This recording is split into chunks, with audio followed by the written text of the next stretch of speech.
Hello everyone, I hope you all are doing well and I wish you all the best कि आपकी जो stock market की journey है investment trading की वो अच्छी जाए, आप इसमें से अच्छे पैसे कमाए guys. And thank you so much for watching my YouTube channel videos. So guys, अभी आने वाला है एक नया आईपीओ विलास ट्रांसकोर लिमिटेड का। तो चलिए आईपीओ डिटेल्स देखते हैं। आईपीओ डेट जो है वो 27 मई 2024 से लेकर 29 मई 2024 तक है। फेस वैल्यू 10 रुपये पर शेयर है।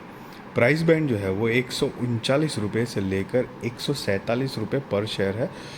मतलब ये एक बुक बिल्ट इशू आईपीओ है गाइस, जिसका लॉट साइज़ जो है वो 1000 शेयर्स का है और टोटल इशू साइज़ जो है वो 64,80,000 शेयर्स है। करीब 95 करोड़ 26 लाख रुपए कंपनी जुटाने वाली है इस टोटल इशू साइज से। और गाइस सारे के सारे फ्रेश इश्यूज़ है। एक भी शेयर ओएफएस मतलब ऑफर फॉर सेल के ज़रिए नहीं आएगा, क्योंकि ये सारे 95 करोड़ 26 लाख रुपए सीधे सीधे कंपनी की डेवलपमेंट ग्रोथ प्रोग्रेस के लिए यूज़ होगा। और इशू टाइप जो मैंने आपको बताया बुक बिल्ट इशू आईपीओ है।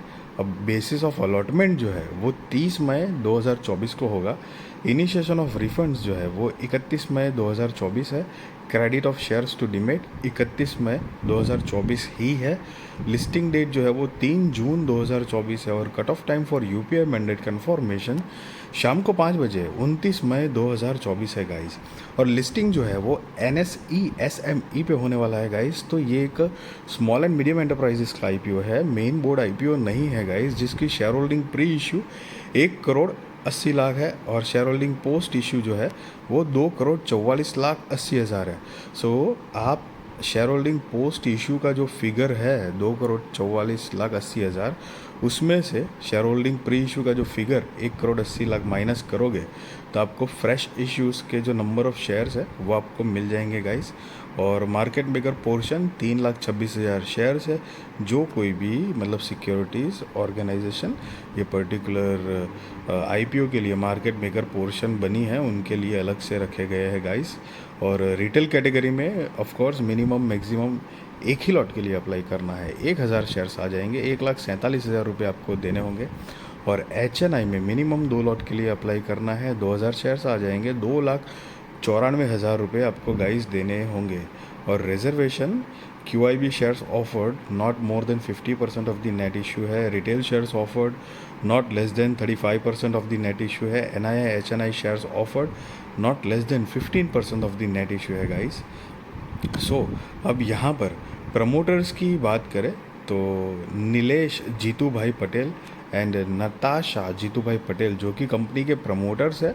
और इनकी शेयर होल्डिंग प्री इशू जो है वो 99.97% है। शेयर होल्डिंग पोस्ट इशू जो है वो यहाँ पर नहीं दी गई है। मतलब अभी जो है वो लगभग सारा स्टेक जो है वो प्रमोटर्स के पास ही है। अब कंपनी के बिजनेस के बारे में अगर ब्रीफ आइडिया लें तो 2006 से इनकॉर्पोरेटेड है। Vilas Transcore Limited manufactures and supplies power distribution and transmission components primarily to transformer and other power equipment manufacturers in India and abroad. The company produces and supplies various electrical lamination products including CRGO cores and coils used in power and distribution transformers. The manufacturing process meets industry standards and customer specification using the latest technology to ensure quality and precision for application in the power equipment industry. The company's product line includes CRGO Limited Core, CRGO Core, and slit coils, which are essential components of various types of power transformers, distribution transformers, and other current transformers. और company की जो manufacturing plant है वो 2 manufacturing plant है। एक जो है वो रमन घामडी बड़ौदा गुजरात में है और दूसरा जो है वो गैलेक्सी होटल के पास में विलेज पोर इन वडोदरा गुजरात। तो दोनों जो है वो वडोदरा में ही है। और कंपनी जो है वो ISO 9000-2015 से मतलब रजिस्टर्ड सर्टिफाइड है कंपनी का जो ब्रांड है। Additionally it has been approved for sourcing toroidal cores for current transformer up to 400 kV class for power grid projects. और 31 जुलाई 2023 के अकॉर्डिंग कंपनी के पास करीब 250 लोगों की टीम है, मतलब टोटल स्टाफ है। अलग अलग डिपार्टमेंट के हिसाब से उन्होंने मतलब काम करते होंगे। अब बेसिकली कंपनी जो बिज़नेस क्या जनरेट कर पा रही है वो यहाँ पर देख लेते हैं। सो गाइज़, यहाँ पर 31 मार्च 2021, 22, 23 और 31 जुलाई 2023 के फाइनेंशियल्स दिए गए हैं और ये सारे फिगर लैक्स में है। मैं आपको करोड़ में गाइज़ कन्वर्ट करके बताऊंगा। और रिसेंट वाला जो है ये 31 जुलाई 2023 वो हम नहीं देखेंगे, क्योंकि वैसे भी वो हाफ ईयर का है। तो ईयर ऑन ईयर बेसिस का, फुल ईयर का देख लेते हैं, मार्च टू मार्च का कंपेयर करते हैं। तो चलिए, असेट अगर है तो असेट जो है वो 31 मार्च 2021 में करीब 142 करोड़ 66 लाख रुपए के आसपास थी, जो 31 मार्च 2023 में बढ़कर 188 करोड़ 79 लाख रुपए के आसपास हुई है। रेवेन्यू 134 करोड़ 85 लाख रुपए से बढ़कर 284 करोड़ 78 लाख रुपए के आसपास हुई है। Profit after tax 5 crore 23 lakh से बढ़कर 20 करोड़ 16 लाख रुपए के आसपास हुआ है। नेटवर्थ जो है वो 82 करोड़ 31 लाख रुपए से बढ़कर 120 करोड़ 39 लाख रुपए के आसपास हुआ है। Reserves and surplus 97 crore 29 lakh रुपए से बढ़कर 133 करोड़ 97 लाख रुपए के आसपास हुआ है। और टोटल बोरोइंग्स जो है वो 7 करोड़ 57 लाख रुपए से कम होकर 4 करोड़ 89 लाख रुपए के आसपास हुआ है। और इनफैक्ट अगर जुलाई 2023 का फाइनेंशियल्स में अगर बोरोइंग्स देखोगे आप, तो सिर्फ 4 लाख रुपए के आसपास की है, मतलब 4.25 लाख रुपए के आसपास की बोरोइंग्स कंपनी के ऊपर बची है। और अमाउंट यहाँ पर आप नीचे देख सकते हो, लैक्स में लिखा हुआ है। मैंने आपको करोड़ में कन्वर्ट करके गाइस बताया हुआ है। और गाइस, यहाँ पर मैं एक बात मैं डेफिनेटली आपको मेरा ओपिनियन शेयर करना चाहूँगा कि कंपनी की रेवेन्यू और प्रॉफिट आफ्टर टैक्स मतलब जो है वो एसएमई कंपनी के हिसाब से एक काफ़ी स्टैंडर्ड लग रहा है, मतलब काफ़ी अच्छा पोटेंशियल कंपनी के अंदर दिख रहा है। प्लस साथ ही साथ में प्रमोटर्स की जो होल्डिंग है वो भी, मतलब ऑलमोस्ट सारा स्टेक प्रमोटर्स के पास है, that is well and good. और उसके ऊपर भी बोरोइंग्स अगर आप देखोगे तो लगातार ईयर ऑन ईयर बेसिस पे कंपनी ने बोरोइंग्स, कर्जा जो है वो कम कर दिया है। और इनफैक्ट मतलब रिसेंट जो है उसमें तो सिर्फ 5.25 लाख रुपए है, जो कि मतलब नहीं के बराबर है। तो ये कंपनी की जो फाइनेंशियल्स है वो अकॉर्डिंग टू मी काफ़ी स्ट्रेंथन है। ये एक बात ज़रूर ध्यान में आपको फोकस में रखने चाहिए, क्योंकि सी गाइज एसएमईज़ है, एसएमईज़ का मार्केट कैपिटलाइजेशन छोटा होता है। कई बार बहुत सारी ऐसी कंपनीज जो होती है वो आती तो है, लेकिन लॉन्ग टर्म में इतना खास परफॉर्मेंस नहीं दे पाती है। और लेकिन यहाँ पर फाइनेंशियल्स जो है वो काफ़ी स्ट्रॉन्ग नज़र आ रहे हैं। प्लस कंपनी का जो मार्केट कैपिटलाइजेशन है वो 359 करोड़ रुपए के आसपास का है गाइस। मतलब मोटा मोटी पकड़ लो आप कि 360 करोड़ रुपए का मार्केट कैपिटलाइजेशन है उसके आसपास का।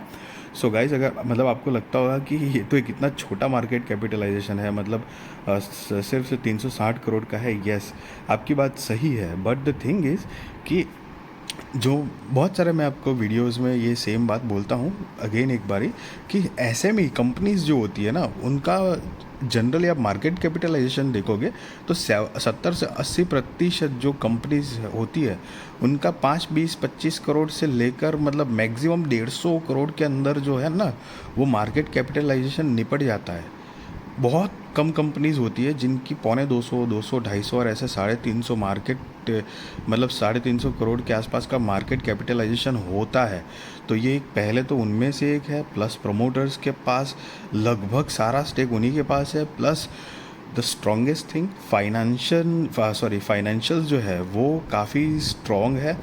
ऊपर से कंपनी का जो बिज़नेस है वो बिज़नेस पावर के रिलेटेड है। तो समझ रहे हो आप कि ट्रांसफॉर्मर्स पावर के रिलेटेड है। तो कंपनी का जो आई मीन ओवरऑल जो कंप्लीट प्रोफाइल जो है ना वो एक पॉजिटिव साइड में है। प्लस मार्केट जो है एवरेजली, तो मार्केट ने आप देखा होगा कि पिछले एक 10-15 दिन में अगर आप देखोगे लास्ट वीक या ऐसे कुछ, तो मार्केट ने थोड़ा करेक्शन ज़रूर दिया है, लेकिन वापस थोड़ी अपसाइड मूवमेंट दी है। तो मिला जुला के मार्केट अपने ऑल टाइम हाई के आसपास ही है, तो हम उसको पॉजिटिव ही कंसीडर करेंगे गाइस। तो उस हिसाब से अगर देखा जाए कि आपने जनरली देखा होगा कि जब भी इन जनरली कि आईपीओज आते हैं ना, भले ही एसएमई हो या मेन बोर्ड आईपीओ हो, तो कंपनी ऑलवेज वो कोशिश करती है कि ट्रेंडी मार्केट, मतलब up trend, I mean bull run वाले जो मार्केट है उसमें आईपीओज लाएं, ताकि जो है वो लिस्टिंग अच्छी मिल पाए और लिस्टिंग गेन भी लोगों को मिलने के चांसेस ज़्यादा होते हैं। तो सी गाइज, मार्केट अपसाइड में ही कहा जा सकता है। हालांकि एक बात ज़रूर ध्यान रखना, एसएमई आईपीओ है, मैं आपको कोई बाय और सेल रिकमेंडेशन नहीं दे रहा हूँ गाइज। मैं आपको ये भी नहीं बता रहा हूँ कि आप आईपीओ में अप्लाई करो या ना करो, that is depend on your risk research, financial adviser को पूछ कर करना। बट यस, मार्केट अगर मतलब अप ट्रेंड में ही अगर रहता है, ऊपर से इलेक्शन का माहौल है, तो काफ़ी वॉलेटिलिटी और ये सब भी देखने को मिल सकती है। बट मार्केट अगर स्टेबल रहता है या फिर अपसाइड होता है, और तो ऐसी कंपनीज़ में काफ़ी हाई चांसेस होते हैं कि ग्रे मार्केट प्रीमियम जो है वो बहुत बढ़िया मिले और लिस्टिंग गेन भी मिलने के चांसेस होते हैं गाइस। और लेकिन एक बात भी है गाइस कि अगर मार्केट में गिरावट आ गई, तो भले ही एसएमई हो या मेन बोर्ड आईपीओ हो, वो एक झटका लग जाता है। मतलब लिस्टिंग गेन के लिए अगर आप जाते हो तो वो नहीं मिल पाता है। और वैसे भी मेरे ख्याल से, मेरे पॉइंट ऑफ व्यू के हिसाब से, ये कंपनी जो है उसके अंदर पोटेंशियल मुझे तो मेरे ओपिनियन के हिसाब से दिख रहा है गाइस। सी अगेन, मैं आपको कोई रिकमेंडेशन नहीं दे रहा हूँ, but yes, you should focus for this companies IPO guys. और ये जो मतलब कंपनी का जो ईपीएस है, वो प्री आईपीओ जो है वो 11.2 है, पोस्ट आईपीओ 8.93 है, पीएक्स जो है वो प्री आईपीओ 13.2 है, पोस्ट आईपीओ 16.46 है गाइस। और ये जो आप नीचे नोट देख रहे हो, वो बेसिकली उन्होंने ईपीएस कैसे कैलकुलेट किया गया है वो बताया गया है, मतलब प्री आईपीओ और पोस्ट आईपीओ। तो आप चाहो तो पॉज करके पढ़ सकते हो गाइस। और दूसरी एक बात कि मैं आपको ये बात बताना चाहूँगा कि आपको हमेशा, मतलब जब भी आप आईपीओ फील करो ना, मतलब भले ही मेन बोर्ड हो या ये एसएमई आईपीओ हो, तो ऑलवेज एक अगर आप फंडा क्लियर रखोगे ना, ख़ास तौर पे एसएमई के मतलब दोनों के लिए, लेकिन अगर आप ये फंडा क्लियर रखोगे ना कि आपको लिस्टिंग गेन चाहिए या फिर आप इन्वेस्टमेंट की हिसाब से कंपनी के साथ जुड़ना चाह रहे हो, तो वो अगर क्लियर होगा ना, तो काफ़ी मतलब ईजी रहेगा। क्योंकि लिस्टिंग गेन मिला तो कुछ एक परसेंटेज में मिला, आप प्रॉफिट बुक करके निकल जाओगे, नहीं मिला तो भी वो उस हिसाब से लॉस बुक करके आप निकल जाओगे। तो ये एक बात का ध्यान रहे। और हाँ, ये एसएमई आईपीओ है, तो इसमें सीधी सीधी लॉट में 1000 शेयर्स का एक लॉट है गाइस। और तो एक बात याद रहे कि सीधे सीधे लॉट में डील होगी, इसमें कोई एक सिंगल शेयर्स आप नहीं बेच पाओगे लिस्टिंग के बाद।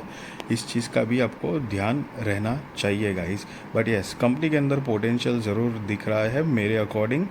और अब कंपनी की जो ऑब्जेक्ट ऑफ इश्यू देखेंगे, मतलब आईपीओ लाने के रीजंस जो है, वो funding for strategic investment and acquisitions, funding capital expenditure towards construction of factory building, funding capital expenditure towards acquiring and installing additional plant and machinery, general corporate purpose to meet issue expenses. So guys, ये कुछ company ने major reasons दिए IPO लाने के लिए।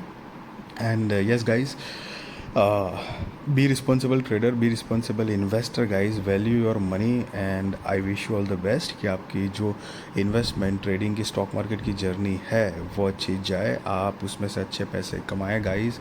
And yes guys, video अच्छी लगी तो ज़रूर लाइक शेयर सब्सक्राइब करिए, आपके सारे कॉन्टैक्ट के साथ भी मेरी वीडियो चैनल शेयर करिए, ताकि उनकी भी स्टॉक मार्केट की जर्नी और भी ज़्यादा कॉन्फिडेंट, सक्सेसफुल और अवेयर हो पाएगा guys. Thank you so much for watching this video.